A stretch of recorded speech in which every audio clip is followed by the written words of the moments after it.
All right, what is up, everybody? This is the Detroit Lions News podcast. Today is James' birthday. It's also opening day. The Tigers won in a really exciting debut for Kevin McGonigal. So we hope that that's like the change to good fortune for the Detroit sports. And we know the Red Wings need it. Mm. The Pistons, I mean, they're collapsed along the way from being good again. Even though they've won a couple games here, but and the Lions, for some people they've had a dud free agency. James has a he has a great insight on why he thinks it's not the case. But yeah, this is funny, James, because last week on the podcast I did a little bit of a short one just because it was whatever. We did the mock draft. I'm gonna get your reaction to that, but free agency this far because Justin Rogers repeated it basically saying, "Look, this is it for now." But you still got names out there like Joey Bosa, Cam Jordan, who I like. There's all the guys I have on here are still. I think Sebastian Joseph Day did get signed, so he's not available. But Cameron Jordan's available. Jawan Taylor's available. Joe Batonio is available. So there is still players available, and I think that the veterans wait till after the draft to kind of see where they are. It's usually the way it happens. TJ Lang said that on Twitter too. So that's kind of the way it goes. But your reaction to the free agency this far, because we haven't got your reaction on the free agency this far. I had my thoughts, but I gave them last week. I'll give them again for the people that missed it. But what's your overall thoughts about this free agency this far? Well, I think for me, the one thing I was certain of was that first guy right there, Cade Mays. I thought you would have a multi-year, somewhat big investment into a center because that just seemed to be all the tea leaves were pointing towards that. And they got that done within the first, I think, hour and a half of free agency. And then from there, it was just going to come down to finding guys that I think were fits on their team. And really, even for me, they've done, they've added 13 guys, something like that at this point. Mhm. I know it's not the big splash names and everything like that, but pretty much all these guys outside of, I think maybe Peyton Turner's the one that the edge that I can't just definitively say, yeah, he'll be on the team and be a contributor. Everyone else, Right.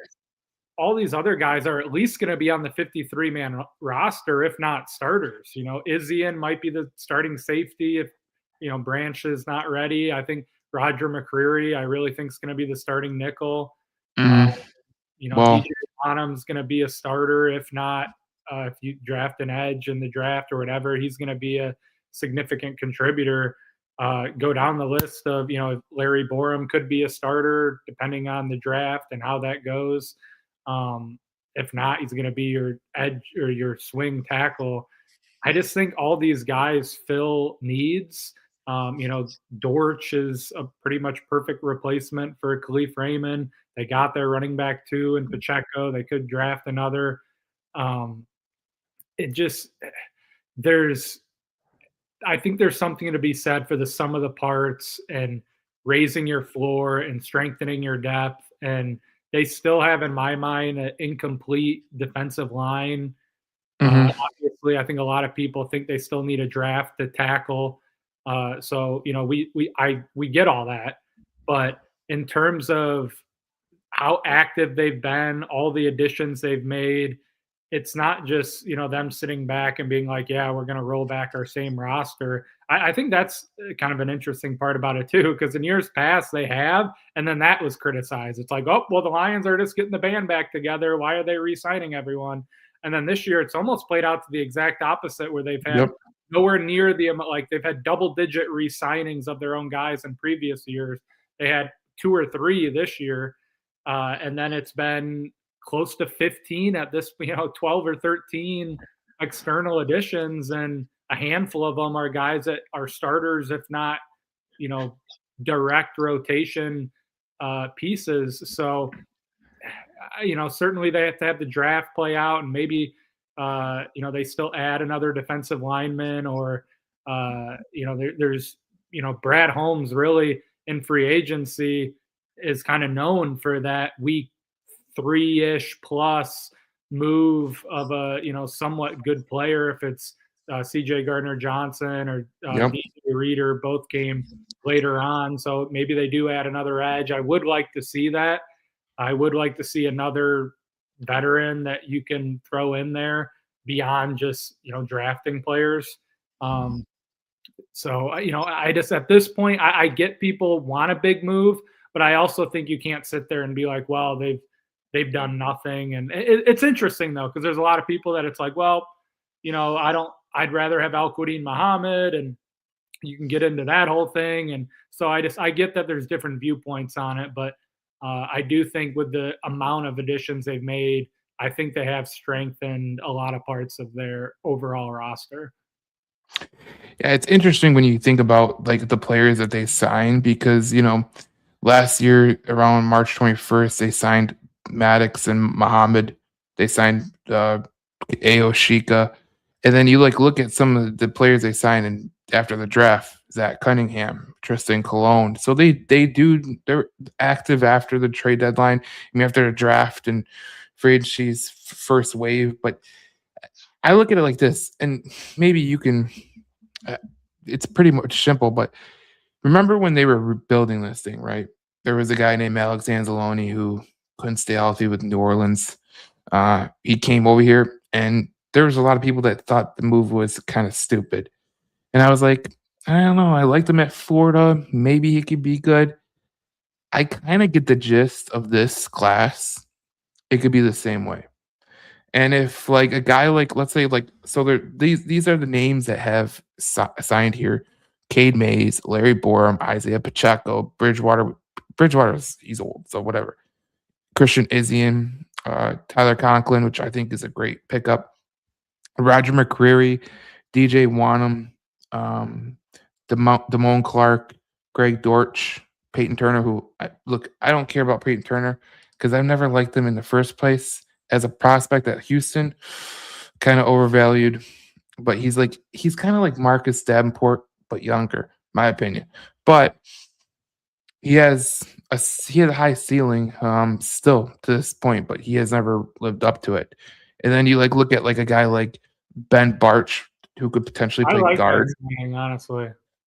And then you look at a guy like the re-signing Rodrigo and Rockio Sin and Trevor Nowaski and DJ Reader's still out there, Vontae Maddox still out there, Cunningham's still out there. There's a lot of guys that are still out there, but I look at this like kind of like the way he built this thing when they got good. Alex Anzalone was a wild card.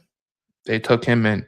He did sign the Chauncey Gardner-Johnson. Now that did not work out, but for the most part, like it did provide a spark. Guys like Khalif Raymond, he signed off the scrap heap, and now people are like overwhelmingly like, "Oh my God, we lost Khalif Raymond." Yeah, well, I got news for you. I wasn't really a big fan of Khalif Raymond last year. I know James, for the most part, you thought, man, Tom Kennedy did a damn good job kick returning in that one Cowboy game. So Greg Dortch is a huge upgrade return-wise, statistically, at least last year. exactly. I look at it like this too, which Raymond doesn't do. I look at it like this. I like Roy Lopez. I do. But the reality of the situation is like I didn't think Ellie McNeil was going to come back fully ready to go and last year. I just didn't because he's coming off injury. It takes him a little time to get going. We've seen it with other players that were elite players, and then they had that injury. It took them a year to get back in the swing of things, like the strength and the agility. But I look at like guys like who they lost, like Amik Robertson, right? There was no one, absolutely no one besides me, who said, "I think Amik Robertson can be something." Now, when I look at Roger McCreary, and if I'm wrong, tell me. But when I look at Roger McCreary, I think he could potentially be a guy who could be a legit player, no matter where you put him, nickel or starter, because all the Terrion Arnold stuff, there's new stuff that came out today. I don't know if you saw it within the last couple hours. Wild stuff. He's going to be innocent. He's going to be out there. That's my stance on it. I hope so. It's just every little thing that comes out, it's just like, what's going on? People that robbed them are trying to throw it back on him now. I don't know. It's Honestly, I have no idea. I did see all the new stuff out there. I'm just like, and maybe this, I'll admit this is like a really kind of dumb way to look at it. But with the NFL, man, like, short of like all these guys and all the reports that do everything, they're always like back on the field again. So like as yeah. long as Terry and Arnold didn't freaking do something unbelievably horrible, he hasn't even been charged with anything yet. Yep. Hopefully it just, even if something does come up where he has to take some BS charge or something, like it would really be unfortunate if it would, to me it'd be an outlier situation if it's something where it's like, you know, even Cam Sutton, like the Lions wanted to get rid of him just because he wasn't that great and whatever. But like he was still back in the league again. Like I Yeah. know he got suspended because he actually got charged. Like immediately was like it was a He had a horrible warrant for his situation. arrest too. So But it's yeah. like all these guys, it's the NFL, and I think that's a fault of the league, in my opinion, where it's just like you can do anything and you're like a team's gonna take you still. So you know, And hopefully if it's not anything does a happen, horrible it'll happen situation. in June. Yeah, but you know, hopefully it's That's just not some unbelievably bad thing, and it works out to where he's back on the team. That's what I'm. Yeah, because there was text messages that were tied to him, whatever the case may be. But listen, I think Roger McCreary. I know people don't know him from I think Adam. him and Okay, Izzian could be like actual real contributors. difference makers. Yeah, I'll say this: Roger McCreary at Tennessee was their best cornerback, and everyone will say, you know, there's people on the page. I've seen people on Twitter saying they grabbed the wrong Titans former Titan cornerback. They wanted L'Jarius Sneed. L'Jarius Sneed was probably the that was such a masterful decision not taking him. He immediately tanked and was like unplayable basically. And I got, everyone gives the Rams kudos for, going and getting the cornerbacks they got. Something tells me like it's gonna backfire because like every Kansas City corner that leaves Kansas City is never the same. Never the same. There's L'Jarius Sneed was a huge one. I mean, look, Kansas City, they just keep they're kind of like Brett Beach is like Brad Holmes in a way. He'll reload players. He'll have rookie players play critical positions, like older veterans play in old. They do the same thing in Kansas City that we do in Detroit, but Brad Holmes does it, and it's a big freaking deal. And I don't know, man. The Roger McCreary one, I love. I think that's probably one of the best things. Christian Izzian, I put him on the graphic, but I think he could be. I'm telling you right now, I was I could talking to see him as like a de facto starter. Like he's going to be out on the field a good amount, I think. I was talking to someone who is a Tampa Bay Buccaneers fan. He does content for some website or whatever. He's a big time Buccaneers guy. He knows people in the organization, everything. Anyways, he was saying we're gonna miss him because he's like he was like our jack of all trades. Like he could go anywhere and look decent. And the only reason that he lost his job was because they had a rookie named Benjamin Morrison who was just the same way. And they were like, "Why don't we got this guy, so we're not going to pay this guy?" Kind of that little situation. But I mean, they signed Al-Qadim Muhammad. I'm not really worried about losing Al-Qadim Muhammad. We've said on the podcast multiple times, he's just not good at run defense, and that's a big kind of staple with with the Lions coaching staff. It seems like because he was on what did we say he was on the field like 42% of snaps, like 40%. and he had 11.5 sacks. So, but my rationale is like, okay, anyone aside opposite side of Hutch, right? They should have at least 7.5 sacks, at least. And if they don't, they suck. Period. Like, you mean you got Tyleik DJ Williams in them? averaged 5 sacks in his career per season. If he gives you 5 to 7 sacks and can play all 3 downs and is actually like metrically good against the run, like It's a that plus. potentially is a huge upgrade. I know people just are fixated on like he had 11 sacks one time last year and DJ Wanham had 3 last year. But even like the season DJ Wanham had last year, like that would have been our second best edge for sure. Like he was out there the whole season. They have I'm blanking on his name, but their interior player on the Panthers, Brown, who's Mhm. really good. Derek Brown, yeah. Yeah, but the rest of their defensive line wasn't No. really anything to write home about, and he And was out there, like, basically every snap battling out there, still had 3 sacks and was amazing against the run, so, I think he was a real like, that's exactly the kinda guy I wanted, and I just wanna add another piece to it and then attack it in the draft, and, you know, a guy that we haven't talked too much on this podcast recently, but Levi Onwuzurike, maybe not as an edge, but as you a know, yes, as a he pass rusher?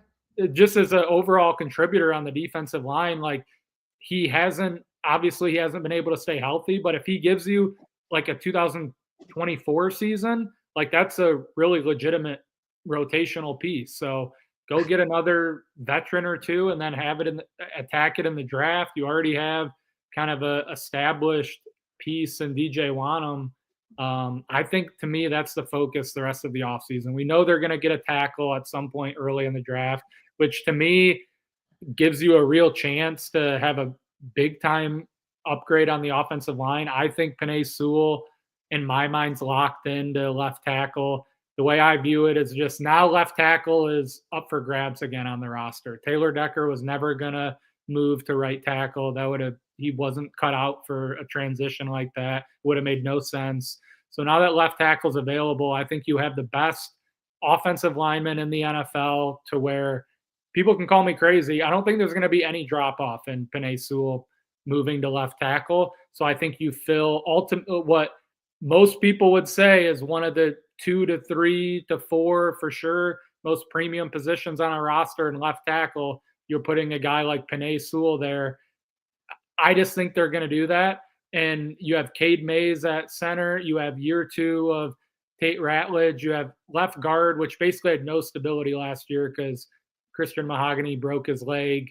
You already are adding to that depth as recently as a couple days ago with Ben Barch, who's started multiple games every year since 2011 or since 2021, and actually grades out pretty well, at least on PFF in those games. The knock on him is he's been incredibly injured. But if you're signing him to, in my opinion, a backup role, if he's playing in those 2 to 3 games per year and he can play well in doing that, that's a big upgrade over having to throw in Tristan Colon or Coyote Iwasika, who they were happy to let. That's who they wanted to sign over Coyote Iwasika. And you have a healthy Christian Mahogany there with more competition. You're going to draft the rookie tackle. To me, the offensive line has a real chance to be significantly better. And then that's why I think you attack the defensive front for the rest of the offseason. Yeah, a lot of people bring up DJ Wanham. I wanted to bring this up real quick because I think a lot of people miss this. Is if you look at DJ Wanham and you go, okay, well, DJ Wanham in Carolina, is he a natural fit? No. Like even the people that cover the team were like, he was never a fit on the team. This was not a good scheme fit for him. He kind of took the money and it kind of backfired in his face. And the same can be said about Cade Mays because the thing about Cade Mays that people don't understand, okay? I love the Volunteers. He went to Tennessee strictly because he's a Knoxville kid. That is it. That is all. And if he would have went to a school like Alabama where they do gap running under Saban, he would have been a first round pick. Like he really would have. And the reason that he went to Tennessee, he's a Knoxville kid. He goes to Carolina. It's the same offense as Tennessee, primarily that they run zone and they run a lot of delay and everything. But here in Detroit, Drew Petzing runs a lot of gap running schemes. So if you want a guy who is really good in gap running schemes, it's Cade Mays. And he was always the guy I wanted. James, I've been bit. Even though I like Connor McGovern, Cade Mays was my second guy. Like you wanted Linderbaum. I think And McGovern didn't even become available. so it's like I couldn't get McGovern. Okay. So Cade Mays was the best center on the market. So I get him. And it's a relatively cheap deal when you think about it from all spectrums. Like I think that's not a a huge bit. part of it too. Like you got a huge upgrade at what I still think when I look at that contract, it's like, wow, that's especially considering what you just said. Linderbaum went for money that no one besides the Raiders was going to pay. McGovern didn't become available. Cade Mays was the consensus next guy after that. Yeah, that's who I wanted. And like I said, K Mays, if he would have went to and even his own family says like if he wouldn't have went to Tennessee, he may have been a higher draft pick because he wasn't fit really at Tennessee and the way that they do things. Like I said before, like if you know Tennessee, the guy's not a fit right there. Like he was great center in college, but it was kind of because he was athletic and had strength. That's it. And he was better than half the defensive tackles in the SEC. So what I'm saying is, K Mays, I think he'll be a better fit in Detroit. So will DJ Wanham. And however it goes down, like whether Cade Mays and DJ Wanham they outperform their contracts, or Roger McCreary outperforms their contracts. What I look at this, okay, I'll just tell you this, James. I look at this free agency, and if Brad Holmes hits on 3 of these players, it changes the team dramatically. Because that's my feeling. Because if 3 of these 8 free agents, whether it's Isian, okay, whether it's McCreary, Wanham, maybe it's Damone Clark, because Damone Clark, I like Damone Clark too as a linebacker.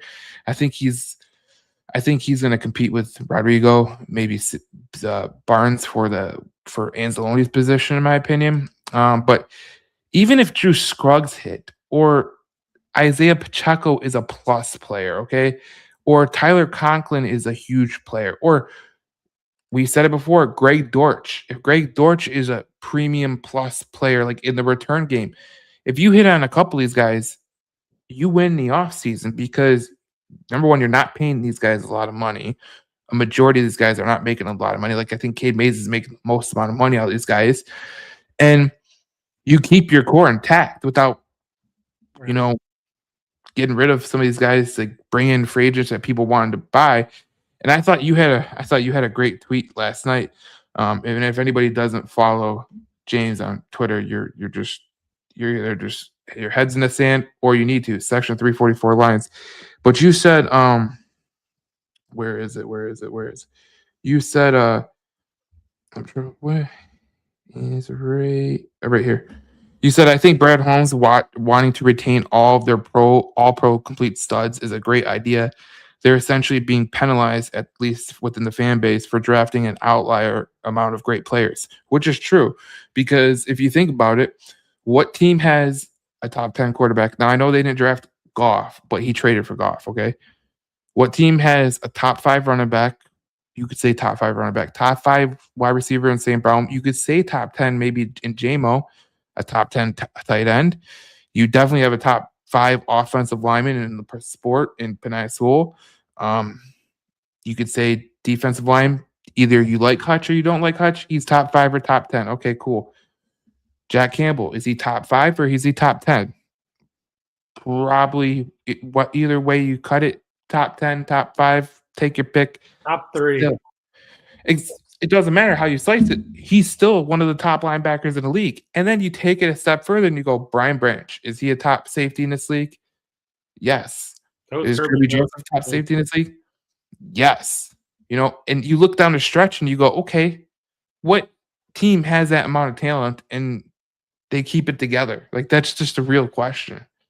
I think that's what people say. But you said, even if one of Jahmyr Gibbs, Amon St. Brown, Sewell, Jameson Williams, Jack Campbell, Hutchinson, etc., were free agent additions instead of homegrown talents, we'd all be throwing parades and saying the GM is the greatest ever. I think that part right there was the smartest part of the tweet or the post, because X, Twitter, whatever. Right. If they signed Brian Branch to like this big 4-year, $100+ million, exactly, it would be like, oh my God, Brad Holmes went out. He got his Swiss Army knife. This guy's a defensive player of the year, dark horse.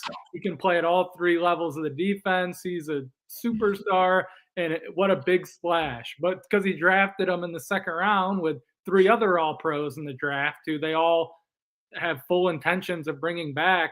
I just think the Lions fan base is like underestimated the roster a little bit because you have all of these. I think last year, and it's because, oh, well, we missed the playoffs last year and now we're no good and keeping all these guys is dumb and we need to have this big change because we missed the playoffs. I think that's kind of the reaction. And I really hope that this season could be a real reset because, as you said, if all these value guys, because you have one of the best cores, if not the best core in the NFL, I still think top 5 at least NFL core, and now you're just adding a bunch of solid contributors to it. Like, this is a team that's favored right now to win over 10.5 games, which there's, I think, like it's like the Rams are at 11.5 right now, but it's plus money to get there. So you're kind of thinking 10 wins there. The Bills, I think, are like the same thing as the Lions, 10.5 at like minus 130 to get to over 10.5. And then there's maybe one other team that I'm missing, and then it's the Lions at 10.5 and at minus money to get there. So, and they're favored to win their division. So, this really, to me, is still one of the best rosters in the NFL, and you've added a dozen players to it that are going to have varying degrees of impact. And you said if just 2 or 3 hit, yeah. If Cade Mays is a real upgrade and DJ Wanham is a solid contributor, now you just have 10 guys who you're paying nothing that are going to be 53-man roster players. Some starters, some depth, some rotational pieces. I really think this roster is in a way better position than anyone wants to say. Yeah, and I think when you look at some of these signings that the Detroit Lions have made, I thought it was pretty good. Like, I'm not gonna sit here and be like, oh my god, like it was something terrible. But when I look at like for instance, like I was trying to find my research that I had back in a couple of weeks ago, but like when you look at Cade Mays, like he's a legit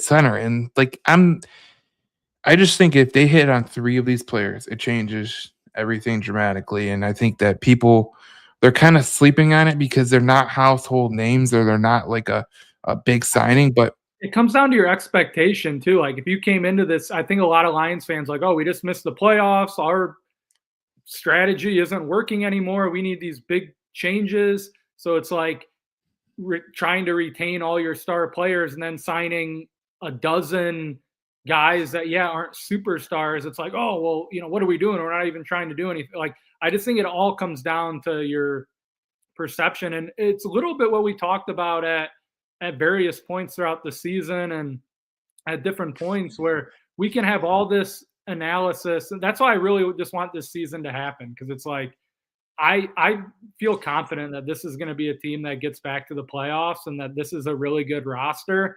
And I think that's going to prove a lot of people wrong and how they thought this offseason's went, because I think you are going to have a lot of these guys contribute to a winning team.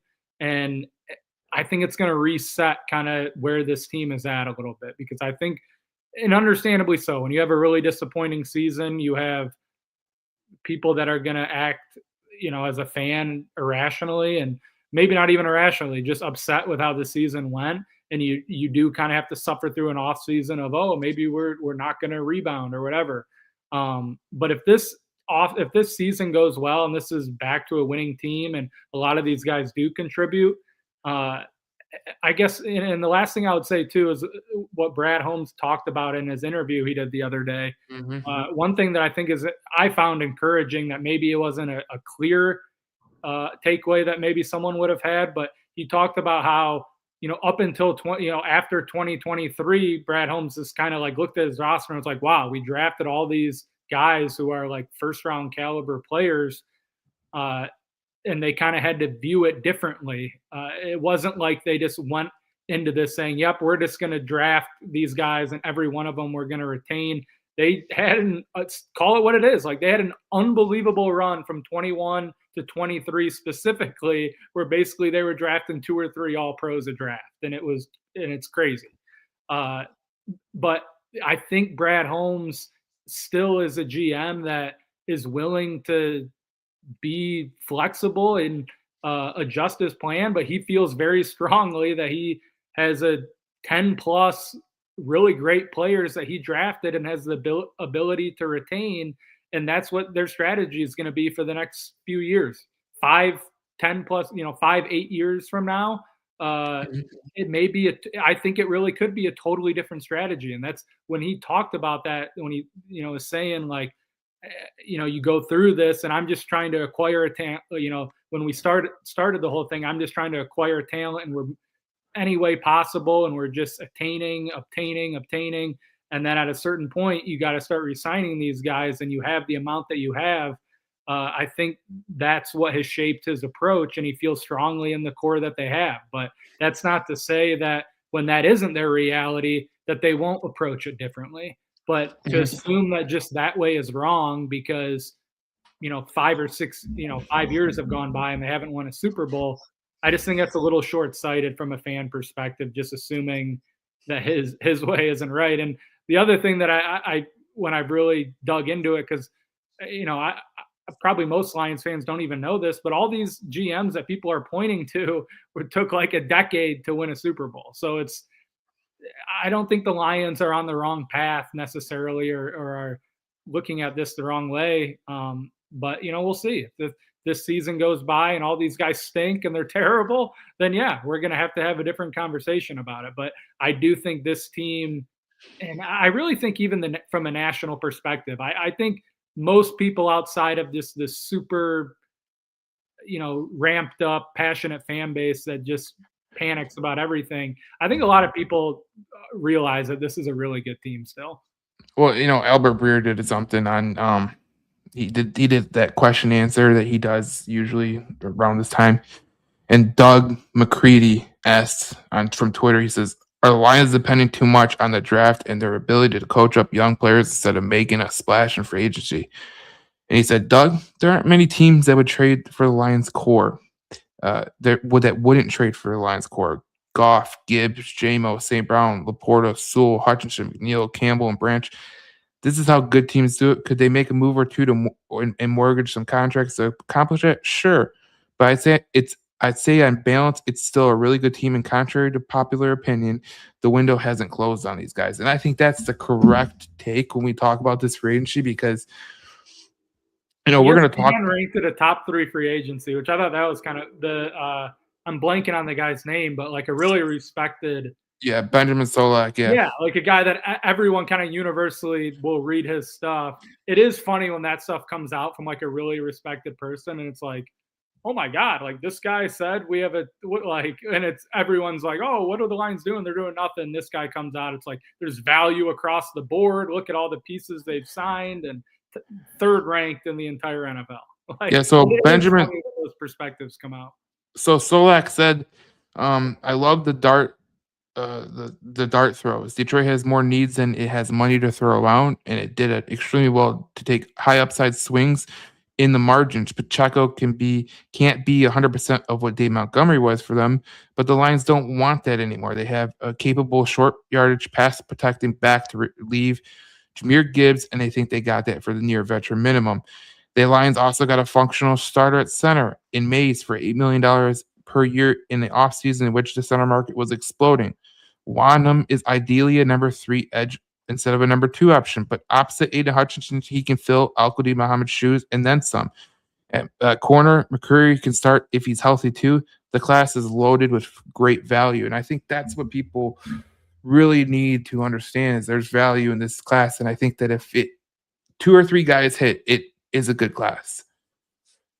Yeah, and that I talked about that with the edge group. It's like you can take these shots on guys, and if you only go 1 for 4, and the one guy you hit on is only playing 40% of the snaps, that's not going to grade out well.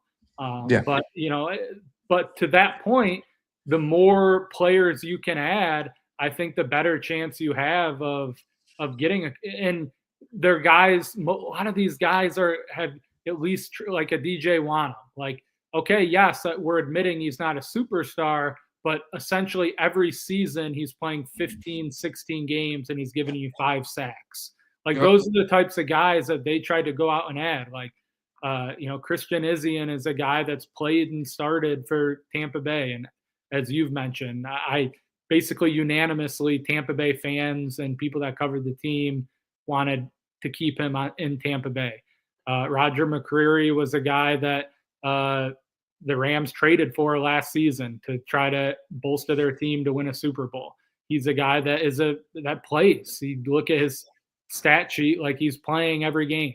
I think the Conklin addition was something for me was kind of exciting as someone that's talked about, let's like try to use tight end more as a strength for us. The Lions, and I think in my entire lifetime, I don't think I've had anything sort of like three guys as good as what they have now. I mean, Conklin has 2,600 career receiving yards. I mean, really, it's last year, which it just kind of seems like he made the wrong choice in signing with the Chargers and how they used him. Like, Yep. this is a guy that has a lot of action and a lot of catches and a lot of production in his career. He might honestly be, I'd be interested to see how this plays out, but like that guy might be better than Brock Wright. Maybe I'm wrong in saying that. No, But I think you're yeah, I think you're right because number you have one, Brock. three guys and you might draft one. Like that's If I remember right, Conklin is a better blocker. I think he's one of the best pass run blocking tight ends in the entire NFL.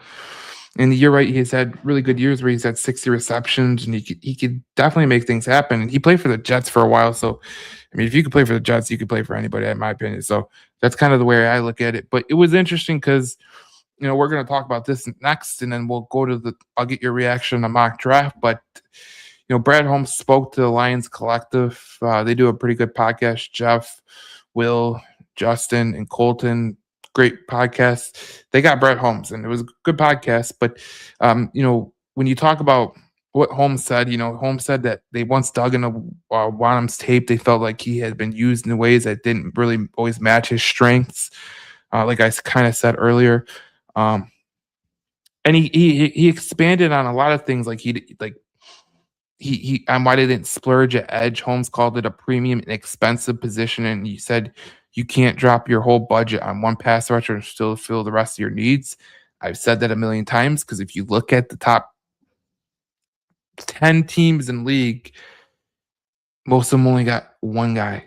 One guy. Now Houston has two guys, but guess what happens? They can't protect CJ Stroud. Their offensive line is absolute terrible, and it doesn't matter what their defensive line does because they can't pass protect for CJ Stroud. So there you go. So, and I think the Texans, if I read correctly, I was reading a Texans guy talk about the issues that they have in Houston, and he says, "Yeah, we got a good pass rush, and yeah, we got good, linebackers, El Shazier, and we have good corners. But guess what? If we can't protect CJ Stroud, none of it matters." And that's kind of what Brad Holmes is alluding to. You know what I'm saying? Like, you could go get two pass rushers, have Danielle Hunter and a Will Anderson type right on your team, but it does not translate to success. I mean, you look at the last Super Bowl, couple Super Bowl champions. We went through it last week, the last time we were on here. Seahawks had a rotation of guys. Chiefs had a rotation of guys. Eagles had a rotation of guys. And the highest snap percentage was, I think, Eagles had Jalen Carter at 83%. Like, that was the highest snap percentage of any of the Super Bowl champions. So it just goes to show you, like, you have to be balanced, and that's kind of what Brad Holmes is alluding to. But you watched the interview, you watched it. I'm sure you read some articles too. What was your overall thoughts? I thought the whole thing he clearly wanted to get across was that they want to resign, which you could say wasn't like earth-shattering news, but it was still interesting. I thought that he just kind of openly said, like, the 2023 class specifically, because I think there's always kind of in the back of, I think, Lions dialogue that like they're gonna have to not re-sign one of those 2023 guys, but he talked about it as they want to re-sign all of them. That was really, I thought, the bulk of the takeaway in the conversation. He talked about some specific guys that they've added. I also posted that I thought the way he talked or answered the question about, have you talked to Penei Sewell about going to left tackle? I really thought that was telling, how the way he answered it. And there's still, you could also look at it in that Penei Sewell is so good and that they have so much flexibility with that that it really could still just come down to the guy that they're able to draft and who that specifically is, and Panay can work around that player. My thought process with that, and maybe the Lions think similar, is just that like left tackle is, it's treated as the premium position, and what in free agency and how the contracts work, the left tackle money is always way bigger than the right tackle money. So if that's the case and it really is the premier position, I think putting Panay Sewell there makes the most sense. It Mhm. at least sounds like the Lions are more than open to that. I guess we'll see who they draft and how it pans out. But yeah, I really thought it was just the conversation about, Brad Holmes referred to it as constraints, which the money that isn't necessarily tied up now, but is kind of earmarked for later for the extensions that they have down the line. And we can debate really until the cows come home, on if that's the best way to do it, and if you should not do that for a couple guys and go way more all in on a 1 or 2 year type window while you would have that money available. But the Lions don't view it like that, and we'll ultimately see if they're right. But this is clearly their strategy, and I've talked about it I think a lot on here, and that it's something we haven't really seen, but the amount of rollover money that they've used over the last couple of years for this exact reason, to now be in position to re-sign almost all these guys. And maybe it still adapts a little bit as some of these years go on, because some of these initial contracts that they signed a couple of years ago, by the time that they sign some of the new ones, are going to be near the end. So they still are going to have some added flexibility when some of those come off the table, or they got to make some decisions on that. But for the time being, it's very clear that the 2021 to 2023 guys specifically, they view as a legitimate all pro guys, and they rather keep them as opposed to sign some 29-year-old for $30 million per year. So that's just how they view it. And, we'll have to see if that ends up being a winning strategy or not. Well, I think it is a winning strategy. I think it is, because people bring up Howie Roseman. Uh, They'll always bring up Howie Roseman, and they'll be like, "Well, Howie Roseman went and got AJ Brown. He went and got Saquon Barkley." And my rebuttal to that is always this, and James, you can use it if you want because it's true. Go look at Howie Roseman and the running backs he drafted. Their ass.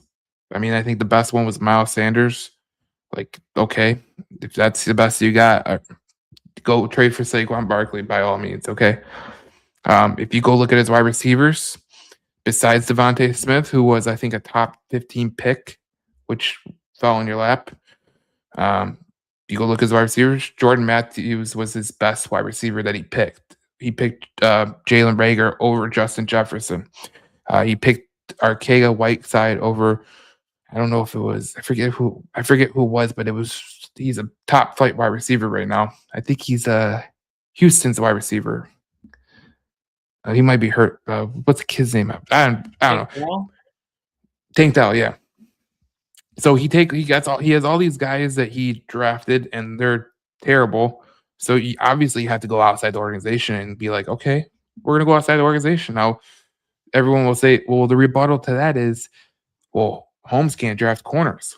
Well, let's go back to it. He signed DJ Reed, who was, I don't know how you say it, was one of the top free agents in that class. So it just goes to show you, like, these people, like, they have their anecdotal their talking points, and every time that you hit a talk, they'll hit another talking point, and they'll be like, "Oh, this was it, and then this was it, and then this was it," and it's like, no, it doesn't have to be that way. But I thought one of the things that Brad Holmes said that was very, very interesting was he said about Larry Borum. He said, seeing what he did in Miami, especially at right tackle, and then when you start looking at the film, it's like, man, this is probably the most consistent ball that I've ever seen him play. And so you start taking a deeper dive of him at right tackle, even in the pass, and you start seeing the level of consistency versus the guard spots or the left tackle spots. Not saying that you can't play both those spots. And that's kind of what you're alluding to about Penei Sewell. Like, look, Sewell's a freak of nature. Let's just put it perfectly frank. He is an absolute menace to society. But I'll be honest with you. You can move Penei Sewell to right guard, left guard. You could move him to center. He might adapt to every effing position that you can put him at. He might, if you said, Sewell, you're a tight end this week, he might be a tight end. Okay. He's just that athletic. Like he's just gifted. Larry Borum's a right tackle. And I'm going to tell you this right now. When we go to the draft and we start talking about draft, because obviously the draft's next month, there's more right tackles than there is left tackles. And that's the problem. And I think when people look at like true left tackles, like Field Yates had a mock draft where he had Caden Proctor going to the Detroit Lions. Caden Proctor's a guard. I don't know if you've watched Caden Proctor. He's the slowest tackle I've ever seen in my entire life. Like he makes Sewell look like Usain Bolt. So look, I'll just say this. Any player you get, you have to move Sewell to the left tackle because he is the linchpin. I think right tackle is great, but if Larry Borum starts, fine. I thought that was the most telling thing that he said. I like the stuff. That was one of the more telling things he said for sure. Yeah, like I thought the thing that he said about Wanham, which was interesting. He said about Wanham, where is it right here? He said it didn't come down to that. He talked about Holmes. He said, compared to Wanham and Mohammed, he said it didn't come down to player versus the other. I knew what we needed to do on the offensive line. We were all aware of what we were doing with the offensive line. So once we made those financial commitments on the offensive line, I had a pretty good sense that I didn't think we were going to be able to do much else when it came to that position. And then he said it kind of took us out of some other options at edge rusher, including Mohammed. So he's basically telling you like we kind of wanted to, kind of a little bit of our price range. If you look at the way that contracts are structured, it kind of shows you that Wanham is the cheaper deal. So there you go. Yeah, and the offensive line, I think it looks way better this year. It has a chance to look way better this year, just off the interior alone with the Cade Mays addition. I really think Tate Ratledge can be a big time. Like I think Tate Ratledge could be an All-Pro in this league.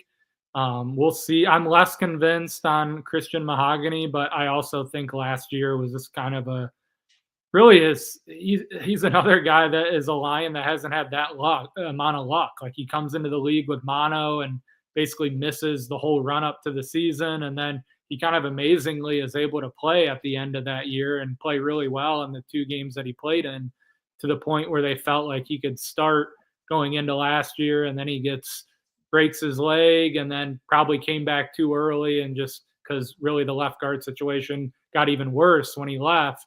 And then he tried to come back and probably wasn't healthy and didn't play that well in the few games down the stretch that he went back and played in.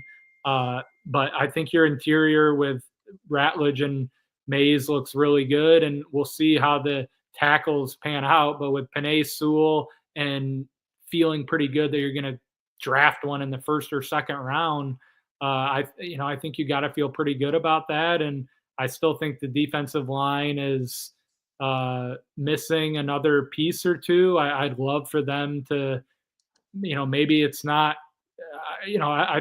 Cam Jordan is the name I think Lions fans probably want the most. I'd be totally on board for that. But I think at least getting someone that can contribute, and then with the idea that you're also going to take at least someone somewhat early in the draft, and then probably another guy or two later on. I really think when you look at the totality of this offseason after the draft, I think it could change some minds, I think, just in terms of looking at it as a whole, because, we still need to fill that tackle spot. I still think there's missing moves on the defensive line. Maybe a majority of them come via the draft, but When you look at the 12, 13 additions, the few guys they've brought back, and then you add in the draft, maybe a trade or two on top of it, to the core that they have. I mean, I really think this is going to be a good roster by the time opening day rolls around. Yeah, I think the same thing with the way that this roster is setting up. I think, and this is what goes into the next thing, the mock draft that I have. And next week we're going to talk about this. We're probably going to do a collective mock draft, me and you, and we'll kind of go through it. And that way, people in the comments could chime in too. But this was my mock draft. So Derek Moore, Blake Miller 17, Derek Moore 50, Bud Clark, Caden Curry, Matt Golban, interior offensive lineman. The interesting thing about Golban, James, he could play guard, he could play right guard, left guard, center. He's like your ultimate swing interior Swiss Army knife. You know what I'm saying? So that's kind of like what I look at with that guy. The reason I draft, so I go down the line, Roman Hemby, running back. Has a similar profile to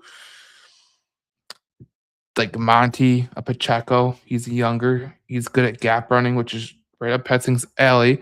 And then you look at Skylar Gill Howard, who is just a big behemoth defensive tackle, great against the run. So like he'd be like your run defensive tackle guy on early downs because he's a big guy, and I think his run stop rate was like near 17%, which is really high for a team in the Big 12.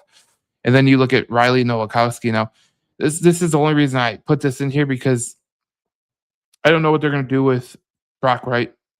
I don't know if Petzing wants a fullback, but if he wants a fullback that could play tight end who has a contested catch percentage of like 85%, this is a guy. And there was a guy, I was listening to a podcast, not a podcast. It was, I think, I don't know if it was podcast or the radio or whatever. And he was a scout, and he said, what's one player that you think could be a potential game changer in an offense? And he mentioned Riley Nowakowski, and he said, look, if a team like the Detroit Lions got him and put him at fullback, he could be their Patrick Ricard for the next 10 years. Like he could be that level of player. And I was fascinated with that combo because look, no matter, some people said they didn't like Blake Miller. Okay, I could live with that. You don't like Blake Miller, you don't like Blake Miller. A couple people said they didn't like Derek Moore, whatever. He had a high win rate at Michigan, pretty good against the run. Caden Curry, same thing, good against the run. Kind of fits all the bills of what the Detroit Lions are trying to do. Like I look at defensive ends, the first thing I look at is, are they good against the run? And then I look at their passing statistics because I don't think Hutchinson's a great run defender. I think he's good. But I think, the reason that they didn't put Al-Quadin Muhammad out there as much as they did is because he was terrible against the run. So, and that's the reason Josh Pascal got a little bit of a longer leash than he probably should have. So that was my rationale behind that draft class. I was trying to find my statistics that I had for it, but I'll have to look for it. But what do you think?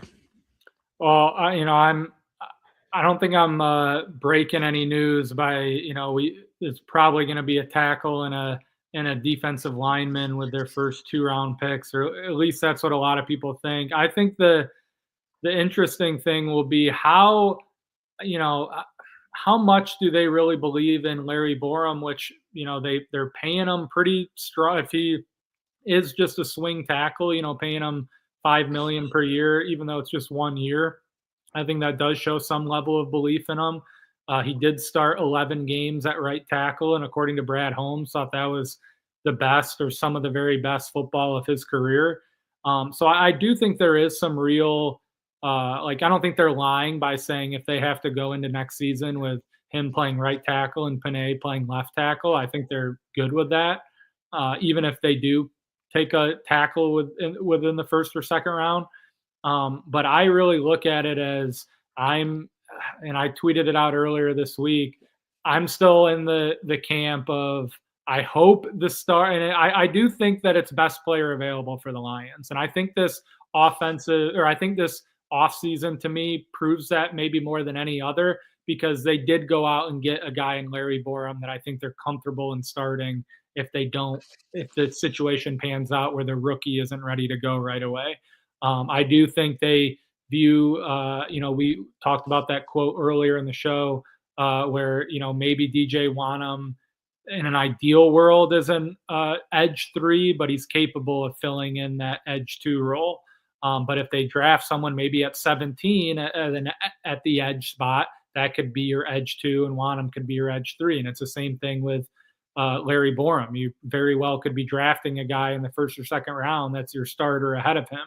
So I think it's going to come down to, what player is available there. Is there a guy that at 13 or 14 that is the last player in their first round bucket? Because they always talk about that. Like, they're gonna, with picking 17 overall, they're gonna come away with, I think, someone that they view very highly in that first round bucket.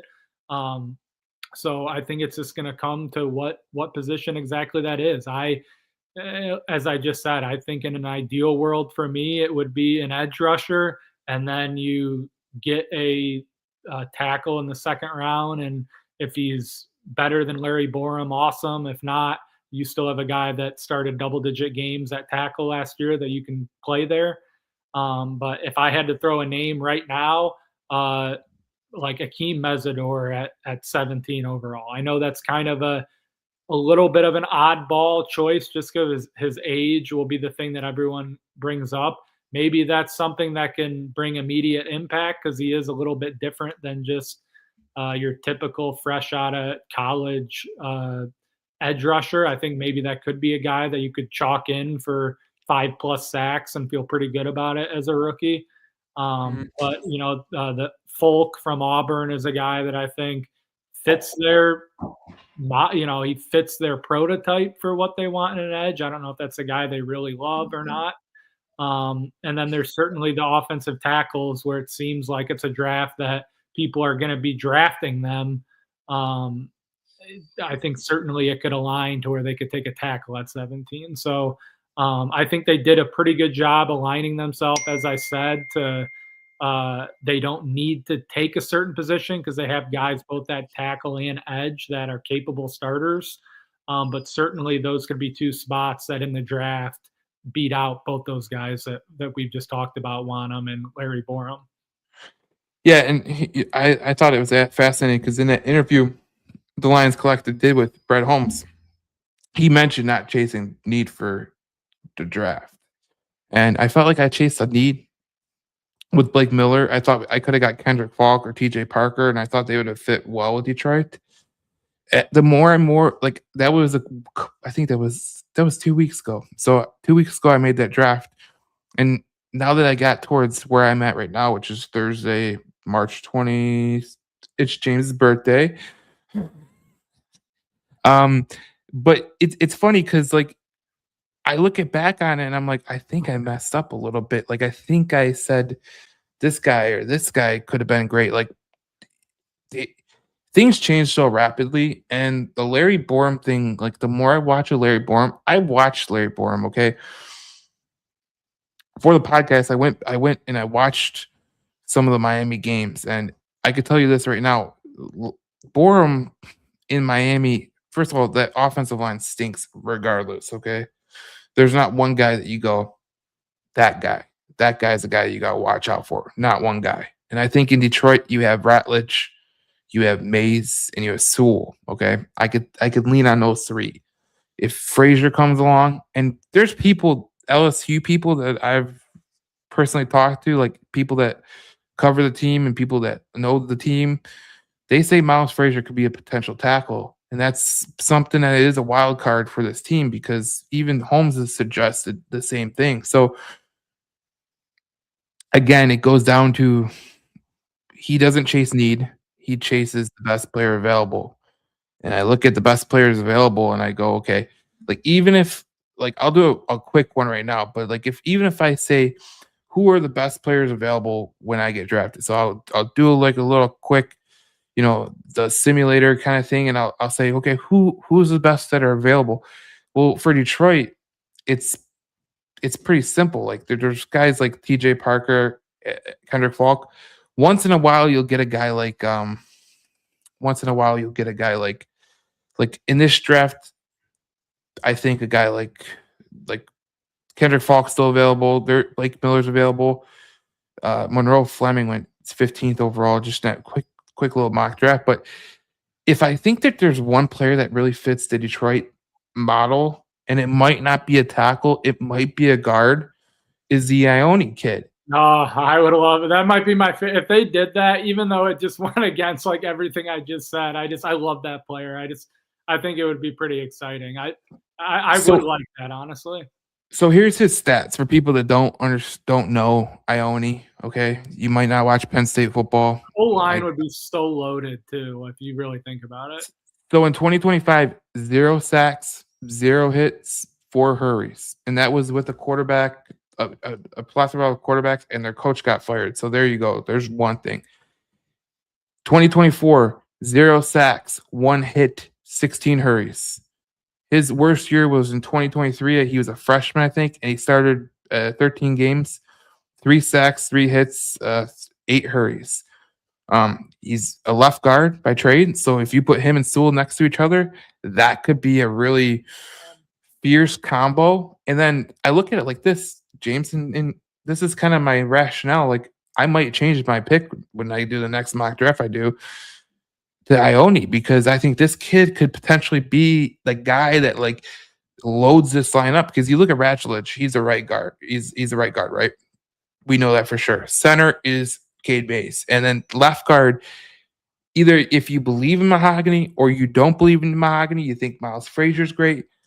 If you believe, like this is just a Brad Holmes kind of philosophy, if you believe that Ione is the best player available at that spot. I would really test the best player available theory. If you're like, this guy's the very best player, even though we'd still now need a draft to tackle and we still need edge. But if you think he's the best player and you look at it and be like, we can have like 3 all-pro type players in the interior of our line and have Penei Sewell, maybe we can't have 5 amazing players, but like we're confident that he's like an absolute stud, and we have 2 amazing guards. We like Cade Mays, and Sewell's the best offensive lineman in the league. I mean, I can sell myself on it as easily as any pick, honestly, in the first round, just because I agree. I do think that everything about the player is a fit. I have absolutely no doubt that he wouldn't like immediately be a great player at guard. And I've been someone that has said like, I kind of was hoping they'd sign a veteran left guard or some sort, because I thought it was a position that they could easily upgrade. As the offseason's gone on, I have to admit it does feel like to me that Mahogany is going to be the guy, and not that a Ben Barch signing confirms that, but that's not a guy I view as a starter, but it is a guy I view as a guy that will be on the 53-man roster. So that's almost just like another guard spot that is taken up now too. But yeah, I mean, that would certainly test and I still, if I had, from what I've seen in the mock drafts, even though again, it's a month plus out and a million things could happen, I still would guess that he won't be on the board at 17. Probably. But maybe that's someone that they just absolutely love. And if he's available at 12, they want him or something. I don't know. But yeah, it is something that if that would be the ultimate test of I guess too, you don't really know what guys do they love, because once they draft someone, we obviously know that okay, they were absolutely in love with this guy and they're thrilled to get him. But it would be interesting to know how high is he on their board.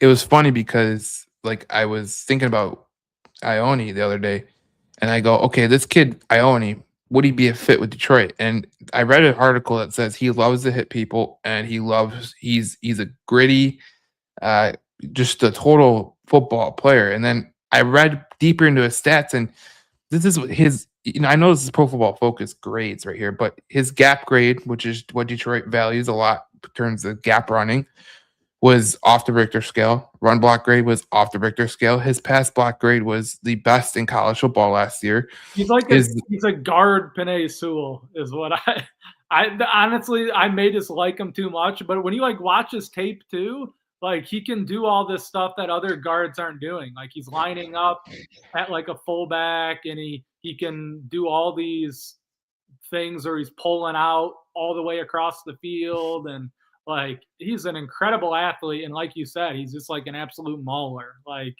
I and in a perfect world, I think he would be my favorite draft pick, honestly. But and I I also think am someone that I'm like I'm gonna just contradict myself in saying, and I feel like guard just isn't gonna be the pick in the first round, even though I absolutely love that guy. his average draft position between the mock drafts on Pro Football Focus is 16.6, so he has a good Wow. chance to get to Okay. Detroit. Oh my So God.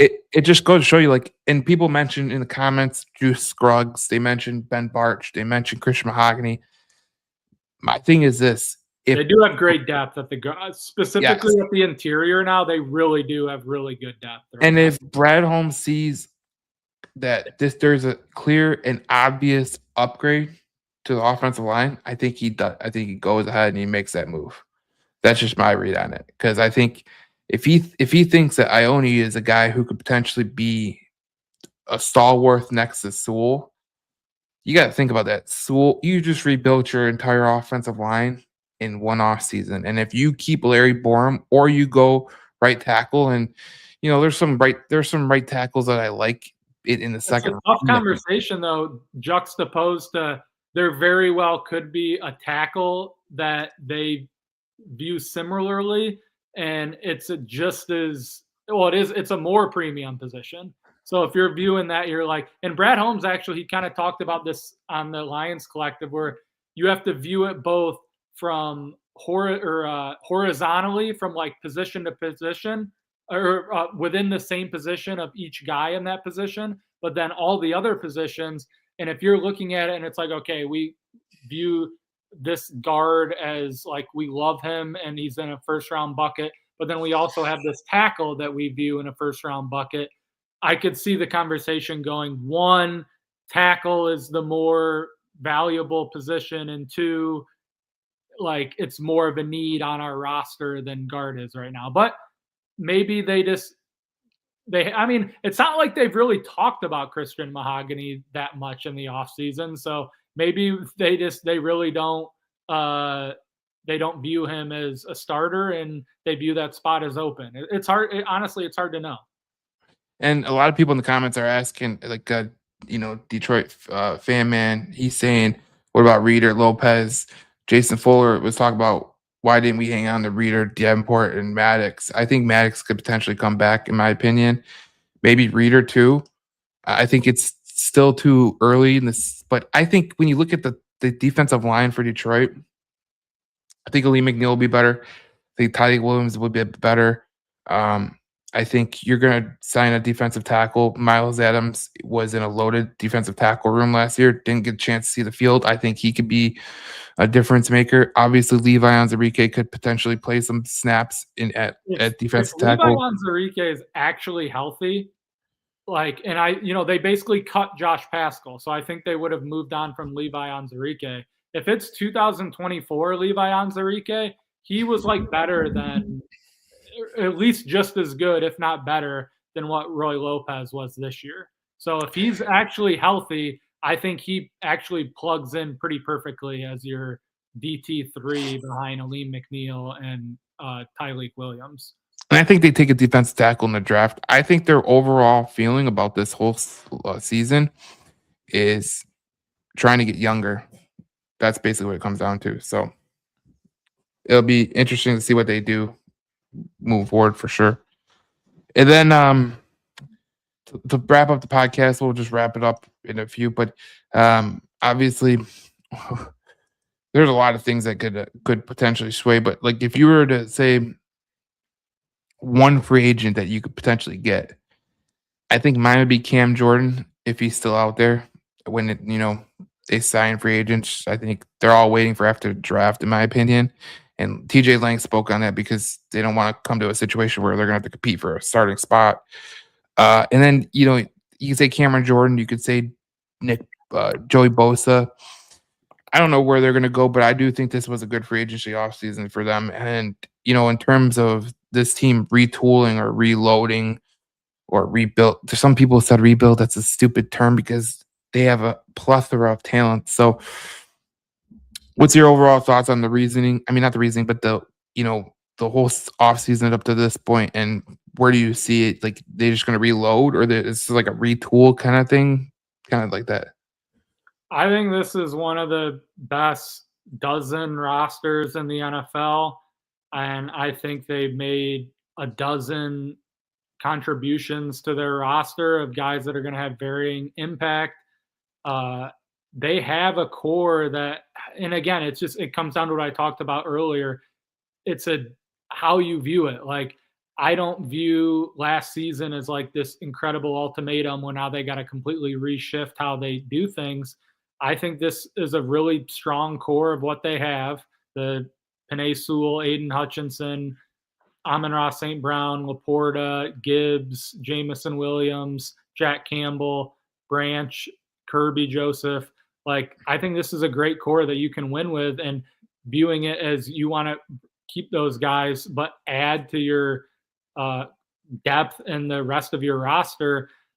This has been a really active free agency, and I think it's going to ultimately depend on how many of these guys they hit on. If it's just all duds, and it's like I talked about with the defensive line last year, where it's like, great, you got 11 sacks out of Al-Quadin Muhammad, but he only played 40% of the snaps, and the other three guys either were all hurt or stunk and didn't give you anything. But there's plenty of value and contributors that they've signed to where, if, like you said, you only think 3 out of these like dozen need a hit, they have the capability to have even a lot more than that. So if this free agency class is just really solid, I think this is going to be a team that honestly should have a really good. They're favored to win the division right now. So if Yeah. this free agency class is just solid, and you do get 2 or 3 really good, like we're sitting here like we were this time with, oh great, we like DJ or Roy Lopez was a great signing, and like we wanted to keep him, and Rock Ya-Sin was really solid, and whatever you go down the line. If Roger McCreary's solid, and Christian Izzian was a really good signing, and DJ Wanham panned out, and they drafted an edge that was a contributor. Like, it's hard to say if some of these things are going to pan out, but the approach, this is what I thought they would do. And honestly, at least from a defensive lineman standpoint, I kind of scripted it out to a T of, let's just get 2 or 3 guys that are going to play 15 plus games and give us 4 or 5 sacks. That's what DJ Wanham is. Hopefully they can draft 1 or 2 more and hopefully sign 1 more free agent. I do think I think they clearly upgraded the offensive line. Yep. I think with Cade Mays alone, and yes, Taylor Decker retired, but you still have Penei Sewell, and you're going to draft a tackle. And I think the interior was the big concern anyway, and specifically center. You got a fairly huge upgrade. I believe in a big step for the year 2 with Tate Ratledge. So I think your offensive line is going to be much better this year. So I think it's going to come down to how well you can hit on your improvements defensively, because offensively, I still think for all the and we talked on this show probably more better than anyone. Like, for all the conversation about the offense, they ranked top 5 last year in basically everything. So Yep. I would be stunned if this isn't still a top 5 offense. So they need to be healthy on defense, and they need to hit on some of these contributors. And the health thing too, for as much as people want to either bemoan it or not bemoan it, they were a top 3 injured team for the 2nd straight year. So hopefully they're not, like, that is going to be a factor. Like, hopefully they can stay relatively healthy. And that might be the biggest thing on defense, is staying relatively healthy. And this probably will be a solid enough defense paired with an offense that from all accounts should be great. I think you're right. And I think, if you ever talk to business people, they say follow the money. You follow the money, and the Lions are still the favorite in the NFC North. And even if you go in depth and you go, okay, did the Bears lose players? Yes, and they lost some key players like Drew Dahlman. I don't ke Tyler Biadasz is not Drew Dahlman. That's like Graham Glasgow to Frank Ragnow. It really is. I think that'll be a huge, massive loss. Deshaun Wright from Chicago leaving is an issue. Just the reality of like the Packers, like they've lost a lot of players. I think one of the guys I love listening to when he puts his stuff on Twitter is a guy that he's part of the Pack Daddy and Tony Grossi and everything, and he said based on his analytics and all that jazz that he does, and they're great analytics, that the Packers lost 3 wins. If you take 3 wins away from them, that's what the players they lost on. They lost like if it's actually really interesting following Packers fans because a lot of the narratives are like similar to the Lions and how their fans Yeah. react to everything. And they've lost like if you think the Lions lost a good amount with like Anzalone and David Montgomery and Taylor Decker and Amik Robertson and whoever else, like the Packers lost like double the amount and they haven't really done much to replace anything. They don't have a first round pick, and their most talented players on both sides of the ball, Tucker Kraft and Micah Parsons, are both coming off torn ACLs and are going to miss probably. I think there was a report today that Micah Parsons is going to miss the first month of the season, probably. Which means and then what are they going to be like when they come back? Because as we know, like that injury is, you're probably not going to be the same player that full year. So, and if we're just talking Vegas right now, like the Bears are, I think their over under is 9.5 wins, and to go over, it's like plus whatever. So like they're like a distant third place in terms of the odds of it. So we saw it here in Detroit with Lee McNeil. Is he going to come back 100%? I doubt it. Micah Parsons is a freak of nature, though, so that might be the only difference. But yeah, Packers lost a lot of people. The Vikings are still in salary cap hell, and now they have a shorter quarterback than they had before, who can't see over the offensive line. And Drew Petzing does know that short quarterback. I never liked Kyler Murray out this. Be honest with you, I'll tell you what. Drive Kevin O'Connell crazy because he doesn't have great awareness and he's going to make a bunch of mistakes. He will make some great plays and run around. No, you know what's going to really piss him off is when Kyler Murray can't see over the offensive line. He did it 3 times in Arizona, and he just threw the ball up for grabs. And people wonder why Marvin Harrison didn't look good or Drew Petzing didn't call the right plays. Maybe because your quarterback is like the size of an ant. Like, J.J. McCarthy is not the biggest quarterback in the entire world. He's bigger than Kyler Murray. Kyler Murray is a small human being. And I love what someone said. There was a former player that said, Kyler Murray's like your little kid. Like, it's tough to corral him because he's so small. He's like, try telling some that's 6'3", 330 to try to corral the kid. He's faster and he's just going to run around. It's basically, I was like, that's probably the most accurate description of Kyler Murray ever. So, look, I know Lions fans are so up in their feelings about the offseason. I think they're reloading. I think that they're setting themselves up for another. If they hit on Cade Mays and they hit on McCreary and they hit on this guy, bingo. You hit on a couple draft picks, even more. You're in the bonus. So I don't look at this team as like, I don't know how you want to say it. I don't look at this team as like they're rebuilding or they're retooling. Still have one of the most talented rosters in the NFL. I think Bleacher Report said they were sixth most talented roster in the NFL. I'll take it.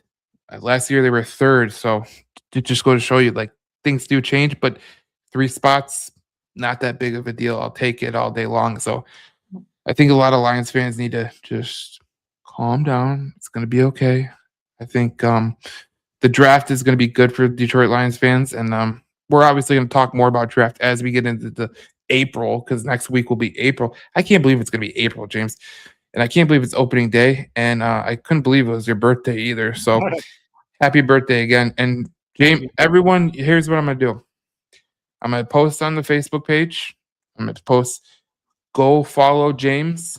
And we got to get him more followers. That's the way it is. So I post your stuff on the Facebook, and you do get some followers. Like a lot of people click your links or whatever, the link to your Twitter. So it's going to be a lot of fun to talk draft. And obviously, we got a busy month coming up.